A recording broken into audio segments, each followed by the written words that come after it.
ऐसे 570 ऐसे 570 आपकी बात क्या करता है? ऐसे 570 इंपॉर्टेंट कैटेगरी में से एक है। गोइंग कंसर्न इसका नाम है, छोटा सा नाम है। हालांकि ऐसे 570 बेस किस पे है? देखिए, गोइंग कंसर्न में आप क्या क्या चेक करने वाले हैं। तो गोइंग कंसर्न के अंदर हम सबसे पहले चेक करेंगे कि मैनेजमेंट की रिस्पॉन्सिबिलिटी क्या होती है गोइंग कंसर्न की, ऑडिटर की रिस्पॉन्सिबिलिटी क्या होती है गोइंग कंसर्न की। अच्छा, मैनेजमेंट की क्या रिस्पॉन्सिबिलिटी होती है? मैनेजमेंट की रिस्पॉन्सिबिलिटी होती है कि मैनेजमेंट असेस करेगा क्या एंटिटी कंटिन्यू कर सकता है गोइंग कंसर्न के तौर पे कि नहीं कर सकता है। सिंपल सी बात है, ठीक है, ये मैनेजमेंट की रिस्पॉन्सिबिलिटी है। अगर मान लीजिए मैनेजमेंट ने ऐसा कुछ असेसमेंट नहीं किया तो ऑडिटर क्या करेगा, वो हम आगे बढ़ लेंगे। ऑडिटर की रिस्पॉन्सिबिलिटी के अंदर वो चीज़ निकल के आती है। सब प्रथम निकल के आया है कि मैनेजमेंट की रिस्पॉन्सिबिलिटी होती है कि मैनेजमेंट असेस करेगा कि गोइंग कंसर्न की एबिलिटी है कि नहीं है, ठीक है। इसके बाद अगर आपकी गोइंग कंसर्न की एबिलिटी है तो जनरल पर्पस फाइनेंशियल स्टेटमेंट वैसे ही बनाए जाते हैं अनलेस मैनेजमेंट लिक्विडेट करना चाहे, ठीक है। अगर मान लीजिए दो दो चीज़ें, क्या क्या क्या क्या बोल दिया। पहले तो मैनेजमेंट असेस करता है, क्या असेस करता है मैनेजमेंट, असेस करता है कि क्या एंटिटी की एबिलिटी है कि वो गोइंग कंसर्न के तौर पे चलती रहे। अगर एंटिटी की एबिलिटी है तो कोई दिक्कत नहीं है, आप जनरल पर्पस फाइनेंशियल स्टेटमेंट बना दीजिएगा जैसे बनते हैं। हालांकि अगर मैनेजमेंट बंद करना चाहती है, लिक्विडेट करना चाहती है, तो वहाँ पर ऐसा नहीं होगा, क्योंकि एंटिटी की तो एबिलिटी है कि एंटिटी की एबिलिटी कि वो गोइंग कंसर्न के बेसिस पे चल जाए, लेकिन मैनेजमेंट ही उसको लिक्विडेट करना चाहते हैं तो वहाँ पर तो आपको बंदी करना पड़ेगा। और अगर फाइनेंशियल स्टेटमेंट्स आपके गोइंग कंसर्न बेसिस पे नहीं बनाए गए हैं तो आपको इसको अलग से बताना पड़ता है। एएस में भी आप ये पढ़ चुके हो कि जो 3 माने जाते हैं उसमें ये गोइंग कंसर्न आता है कि गोइंग कंसर्न के बारे में आपको रिपोर्ट नहीं करना है। हालांकि अगर आप इसको फॉलो नहीं करते हो तो इसके बारे में रिपोर्ट कर दीजिएगा। ये मैनेजमेंट की प्राइमरी रिस्पॉन्सिबिलिटी है कि मैनेजमेंट सबसे पहले असेस करेगा कि एंटिटी की एबिलिटी टू गोइंग कंसर्न है कि नहीं है। उसके बाद फाइनेंशियल स्टेटमेंट जो आपके जनरल पर्पस फाइनेंशियल स्टेटमेंट ही बन जाएंगे अनलेस एंड अनटिल आपकी मैनेजमेंट उसको लिक्विडेट करना चाहती है। और जहाँ पर अगर आप फाइनेंशियल स्टेटमेंट्स को गोइंग कंसर्न में नहीं बना रहे तो उसको स्पेसिफिकली डिस्क्लोज कर देना। ऑडिटर की रिस्पॉन्सिबिलिटी क्या निकल के आती है, ऑडिटर की ड्यूटी क्या निकल के आती है? ऑडिटर की ड्यूटी निकल के आ रही है कि वो सही ऑब्टेन करेगा। क्या सही ऑब्टेन करेगा? Sufficient and appropriate evidence obtain करेगा। क्या ऑब्टेन करेगा कि जो हमने बोला था ना कि मैनेजमेंट ने असेस कर ली है कि मतलब आज मैनेजमेंट ने क्या असेस किया था, मैनेजमेंट ने असेस किया था कि गोइंग कंसर्न की एबिलिटी है कि नहीं है एंटिटी की, तो जो असेस किया था उसने उसी के रिगार्डिंग आप सही ऑब्टेन कर लीजिएगा कि उसकी अप्रोप्रिएटनेस क्या है, जो मैनेजमेंट ने असेस किया उसकी अप्रोप्रिएटनेस क्या है, कितना रेलिवेंट आपको वो लग रहा है। अच्छा, उसके बाद मैनेजमेंट ने अगर कुछ भी परफॉर्म कर दिया तो प्रीलिमिनरी असेसमेंट, ठीक है, तो क्या मैनेजमेंट ने ऐसा परफॉर्म किया कि नहीं किया उसको डिटरमिन करो।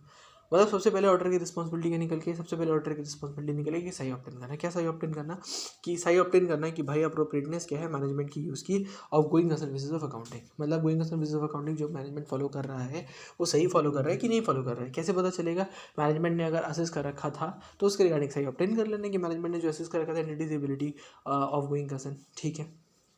अच्छा, इसके लिए ध्यान में क्या रखना है, जब आप मैनेजमेंट के असेस जो मैनेजमेंट ने असेसमेंट किया था उसको आप दोबारा पढ़ने जा रहे हो या देखने जा रहे हो तो क्या चीज़ों को ध्यान में रखोगे, वही पीरियड लीजिएगा जो मैनेजमेंट ने पीरियड कंसिडर किया था, 12 महीने से पीरियड का पीरियड, ठीक है।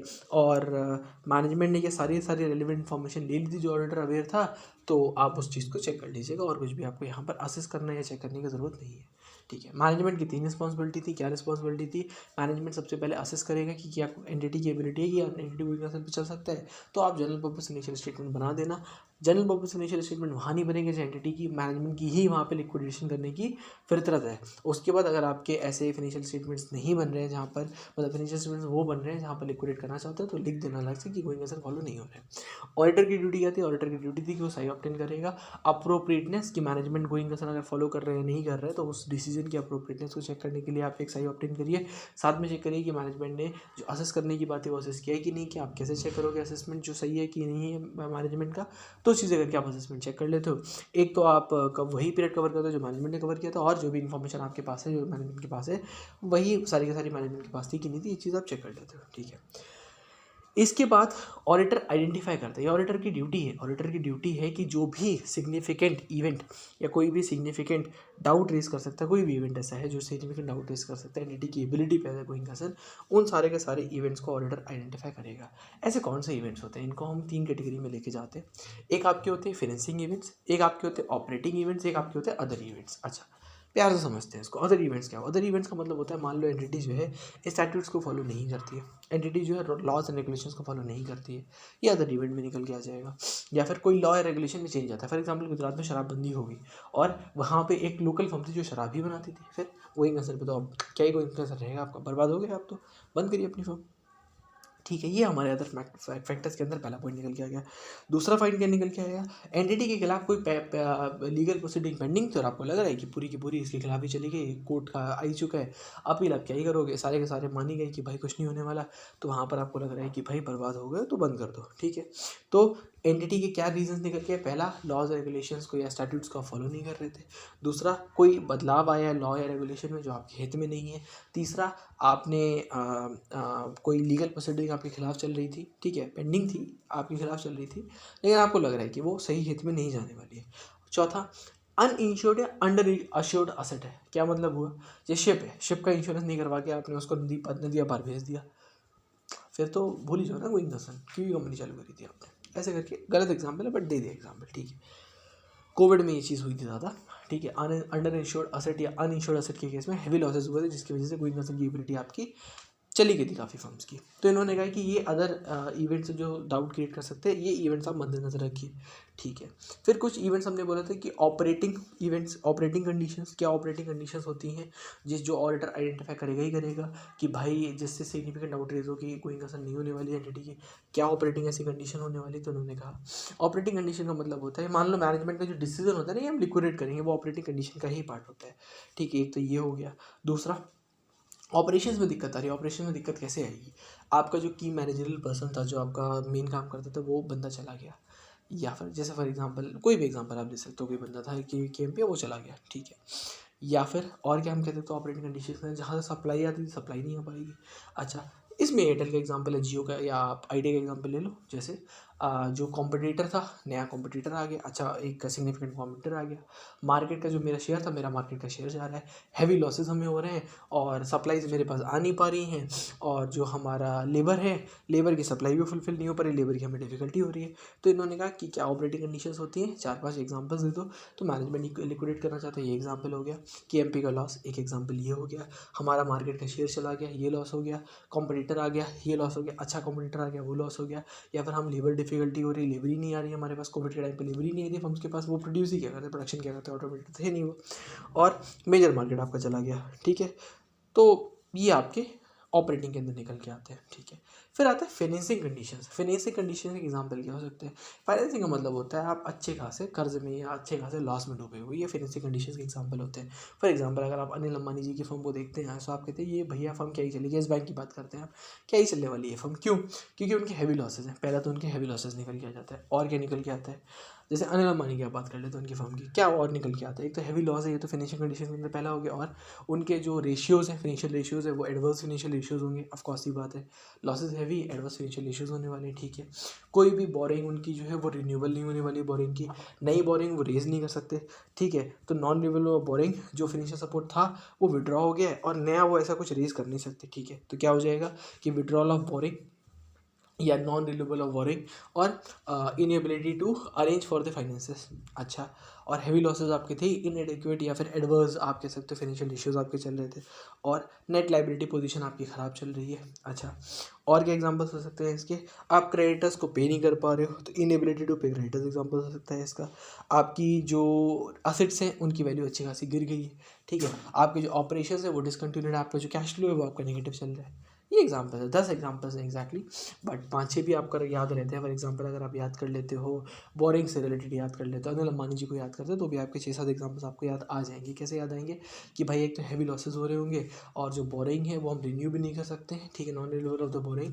ठीक है, नई बोरिंग अरेंज नहीं हो पा रही है, लोग जो थे उन्होंने सपोर्ट विड्रॉ कर लिया है, कैश फ्लोज हमारे नेगेटिव चल रहे हैं, और नए तो हम अरेंज ही नहीं कर पाते, वो तो पहले कवर हो गया, कैश फ्लोज नेगेटिव चल रहे हैं, ये भी कवर हो गया, असेट की वैल्यू गिर गई है, हाँ डिविडेंड हम इशू कर नहीं सकते हैं, और नेट लायबिलिटी पोजीशन हमारी ख़राब चल रही है, एडवर्स फाइनेंशियल इश्यूज है, इनएबिलिटी टू पे क्रेडिटर्स है। तो ये फाइनेंशियल कंडीशंस है।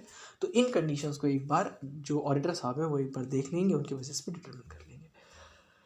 ठीक है, ठीक है, मान लेते हैं सारा का सारा हुआ था, एंटिटी के जो मैनेजमेंट है उन्होंने अपना जो करना था काम, यानी कि उनको जो असेस करना था उन्होंने असेस किया था, मैनेजमेंट ने असेस कर लिया था, आपने भी जो देखना था आपने देख लिया, आपको ऐसी कोई कंडीशन वगैरह मिली है, देख लेते हैं इसके आगे हम क्या करेंगे। तो उन्होंने कहा कि going concern of basis of accounting is appropriate, लेकिन मटीरियल अनसर्टेनिटी एग्जिस्ट करती है। फॉर एग्जांपल लीगल का केस जो था अदर्स अंदर वो आपका एग्जिस्ट करता है, going concern on basis of accounting appropriate है, लेकिन मटेरियल अनसर्टेनिटी एग्जिस्ट करती है तो ऑडिटर क्या करेगा? ऑडिटर देखेगा क्या इसका रेलिवेंट डिस्क्लोजर दे रखा है फिनिशियल्स के अंदर, अगर दे रखा है अनमोडिफाइड ओपिनियन दे दो, कोई दिक्कत नहीं, अनमोडिफाइड ओपिनियन दे दो, लेकिन साथ में एक पैरा डाल देना material uncertainty related to going concern, आपका काम खत्म।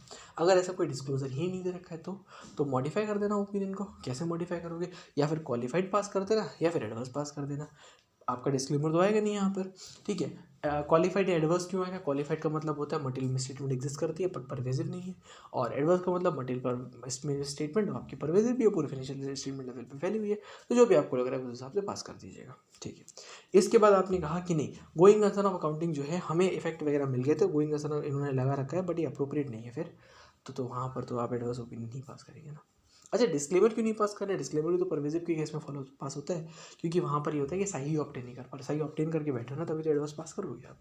अच्छा, तीसरा निकल गया है कि management is unwilling to make the assessment, मतलब मैनेजमेंट ने कहा कि हम कोई असेसमेंट नहीं करने वाले, तो आप क्या करोगे? ऑडिटर के प्रोसीजर क्या होता है यहाँ पर? ऑडिटर का प्रोसीजर होता है कि वो रिक्वेस्ट करेगा मैनेजमेंट को। एडिशनल प्रोसीजर में आता है कि मैनेजमेंट को रिक्वेस्ट करो कि भाई एक बार कर लो असेसमेंट एंटिटी का। अच्छा, उन्होंने असेसमेंट करा, असेसमेंट करने का तो उन्होंने निकाला कि गोइंग कंसर्न के ऊपर थोड़ा बहुत डाउट है, जो भी उन्होंने निकाला, ठीक है। उन्होंने अपना असेसमेंट वगैरह करके आपके सामने पेश किया कि गोइंग कंसर्न के ऊपर कोई डाउट नहीं है। कैसे उन्होंने पेश किया? उन्होंने कहा देखो आगे का प्लान हमारा, तो जो उन्होंने आगे का प्लान दिया होगा उसको वैलिडेट कर लेना बैठ के। उन्होंने कहा देखो आगे की कैश फ्लोज की हमारी जो जनरेटिंग एबिलिटी है, जो उन्होंने आगे की कैश फ्लो की जनरेटिंग एबिलिटी है उसको चेक कर लेना बैठ के। उसके रिगार्डिंग मैनेजमेंट और जहाँ पे आपको ज़रूरत है वहाँ पे दोस्त चाहते गवर्नेंस से कहना भैया एक WR देना ज़रा, रिटन रिप्रेजेंटेशन देना ज़रा कि आपने जो लिखा है आप उससे सहमत है, ठीक है। तो क्या करें? मैनेजमेंट को रिक्वेस्ट करते हैं, मैनेजमेंट को रिक्वेस्ट करने के बाद आप मैनेजमेंट से बोलेंगे, उन्होंने कोई प्लेन वगैरह आउटले वगैरह आपको बता रखा होगा, उसको इवैल्यूएट कर लो। उन्होंने कोई कैश फ्लो का आगे क्या सिग्निफिकेंट कैश फ्लो जो है वो बता रखा होगा, किस बेसिस पर वो कैश फ्लो बनाए उसको इवैल्यूएट कर लीजिएगा बैठ के। और साथ में देखिए कि जो भी उन्होंने ध्यान में रखते हुए बनाया है, क्या जब बनाया था वहाँ से लेके आज तक कोई भी additional information significant information miss हो गई है मैनेजमेंट से। मान लो आपने देखा कि जो इन्होंने अब बना के दिया है आपको कैश आउटफ्लो, तो उन्होंने कहा कैश आउटफ्लो ऐसे कुछ भी ज़्यादा नहीं होना है। आपने कहा यार क्या बात कर रहे हो, इसमें तो लीगल वाला केस तो जो जिसके बेस पे हम कह रहे हैं कि अप्रोप्रिएट नहीं, वो तो आपने अभी भी नहीं डाला, ठीक है। तो वो देख लेना कि कोई फैक्ट है इन्फॉर्मेशन तो मैनेजमेंट ने मिस नहीं करती है। अब मैनेजमेंट अभी भी कह रहा है कि नहीं हम नहीं करने वाले, तो उसका इफेक्ट देख लो आप, ऑडिट रिपोर्ट के ऊपर क्या इफेक्ट डाल सकते हो, उसी के हिसाब से ऑडिट रिपोर्ट इशू कर दीजिएगा। ये आपका ऐसे नंबर 570 के अंदर निकल के आता है। That's it.